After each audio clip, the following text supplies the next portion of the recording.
मला महत्त्वाची गोष्ट तुम्हाला सांगायची आहे सगळ्यांना, की पहिल्यांदा ज्यांना नोकऱ्या मिळत नाही आहे किंवा नोकऱ्या सुटल्या आहेत त्यांनी स्वतःचा अहंकार बाजूला ठेवला पाहिजे.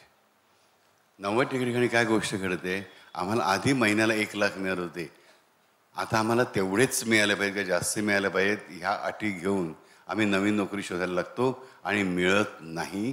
आणि घरी लोकांची तोंडं बघत बसावं लागतं, डिप्रेशन येतं, आत्महत्येचे विचार येतात, काय करू नये काय नको, किंवा नसते धंदे, खरोखर नसते धंदे करायला लागतात. कुठल्या ती मित्राच्या कोणाची हितचिंतकाच्या तथाकथित मागे लागून नसते बिझनेसेस सुरू होतात आणि त्या रापटी खाल्ली जाते, म्हणजे आहे ते पण गमावलं जातं. त्यामुळे ज्यांना नोकरी मिळत नाही, आम्ही बी सिव्हिल झालो, आम्ही अमुक झालो तमुक झालो असेल, परंतु पहिल्यांदा आवश्यक आहे जगणं आवश्यक आहे. Life is bigger than everything, नेहमीच सांगतो. पहिल्यांदा मिळेल ती नोकरी स्वीकारा, महिन्याचं इन्कम सुरू राहू दे आणि मग पुढच्या बाता करा. स्वतःचा इगो, स्वतःचं स्टेटस सो कॉल बाजूला ठेवायला शिका. आलक्ष्यामध्ये आम्हाला फक्त असं नाही आम्ही अमुक करतो, आम्ही अमुक प्रार्थना करू, तमुक प्रार्थना, अमुक मंत्र जपू, तमुक तंत्र जपू. अरे मान्य आहे मला, परमेश्वर जे करायचं ते करणारच आहे, तर स्वयं भगवान करणारच आहे, ती आई चंडिका करणारच आहे. परंतु परिस्थितीनुसार काही बदल माणसाला स्वतःलाही करावेच लागतात, बरोबर की नाही? अनेक जण या फ्रस्ट्रेशनमध्ये आहे की नोकरी नवीन लागत नाही आहे, किंवा आत्ता आम्ही पास झालो, एवढी मोठी चांगली डिग्री मिळाली त्यामुळे नोकरी मिळत नाही आहे. हे असं काही काळ चालू राहू शकतं. तोपर्यंत आम्ही फक्त रडत बसतो, आमच्या नशिबाला दोष देत बसतो, किंवा देवावर राग काढत बसतो, किंवा स्वतः राग काढतो किंवा नातेवाईकांवर राग काढत बसतो. आणि सगळीकडे वातावरण फ्रस्ट्रेशनचं, डिप्रेशनचं येत चाललेलं आहे. दिस इज टोटली रॉंग.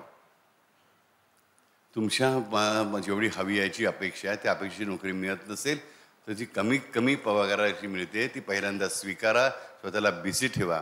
एकदा मन बिझी राहिलं की मन हेल्दी राहतं, आणि मग मन हेल्दी राहिलं की पुढचे इंटरव्ह्यूज देणं सोपं पडतं. ह्या मार्गातून ह्याही काळातून पुढे प्रवास होणारच आहे. पण आम्ही समजतो नाही, मी अमुक झालो, मी तमुक झालो, मी अमुक शिकलो आहे, मग मी एवढा खाली कसा येऊ. अरे भीक मागण्यापेक्षा, एकही पैसा न कमावण्यापेक्षा काहीतरी कमावणं डेफिनेटली जास्त चांगलं आहे, हे लक्षात घ्या. पण आमचा अहंकार आड येतो. काहीही न येण्यापेक्षा हातामध्ये 10,000 आलेले 1,00,000च्या ऐवजी केव्हाही चांगले.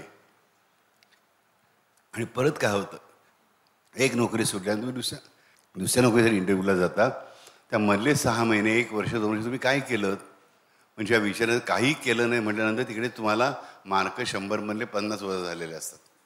पण नोकरीचा चान्स आणखीन कमी होऊन जातो. त्यांना कळतं की हा माणूस युजलेस आहे, ह्याचा इगो खूप मोठा आहे, आपल्याकडे कामाला उपयोगाचा नाही. समजतं हे स्त्रियांना आणि पुरुषांना दोघांनाही मी समानपणे सांगितलं, दोघंही हीच चूक करत आहेत. माझ्या बाळाने ही चूक करावी असं मला वाटत नाही. आणि तुम्हाला कुठला बिझनेस करायचा वाटत असेल तो असा बिझनेस करा याच्यात कमीत कमी तुमचं कॅपिटल असेल, म्हणजे मुद्दल तुम्हाला कमीत कमी घालावं लागेल आणि तुमच्या श्रमांवरती बिझनेस चालेल. आणि नाही चालला तर तुम्ही आपटी खाणार नाही. पण कोणाचं तरी बघून, कोणाचं तरी ऐकून किंवा नेटवरनं वाचून बिझनेस सुरू करण्याच्या मागे लागू नका.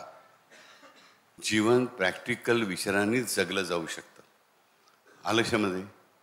त्यामुळे एक नोकरी हातातून गेली, आज आहे परिस्थिती तशी काही ना काही कारणामुळे, नोकरी गेली रडत बसून असा ताबडतोब जी मिळेल ती नोकरी पहिल्यांदा मिळवण्याच्या मागे लागा, आणि मग अधिक चांगली, अधिक पगाराची, अधिक मनाची नोकरी शोधण्याच्या मागे लागा. पण चांगल्या माने मिळेल तेवढा पैसा कमवत राहा. कोणीही पैसा द्यायला येणार नाही आहे. जगात सगळी सोंग आणता येतात, पण पैशाचं सोंग कधीही आणता येत नाही, हे लक्षात ठेवा. की मी MSc झालो आहे, मी MCOM झालो आहे, मी CA झालो आहे, मी BE झालो आहे, मी अमुक झालो आहे, मी तमुक झालो आहे, मी MBA झालो आहे असेल, मान्य आहे, खरं आहे, तुमचे श्रम आहेत. पण त्याच क्वालिफिकेशनची, त्याच स्टेटसची नोकरी मिळायला पाहिजे असं काही नाही. कारण कुठलंही काम हलक्या दर्जाचं नसतं. पण जेव्हा तुम्ही लोकांच्या पुढे हात पसरताना ते कमी दर्जाचं असते, लक्षात ठेवा. मग तुम्ही कुठलं स्वीकारा, कमी दर्जाची नोकरी, कमी पगार, की लोकांच्या समोर हात पसरणं.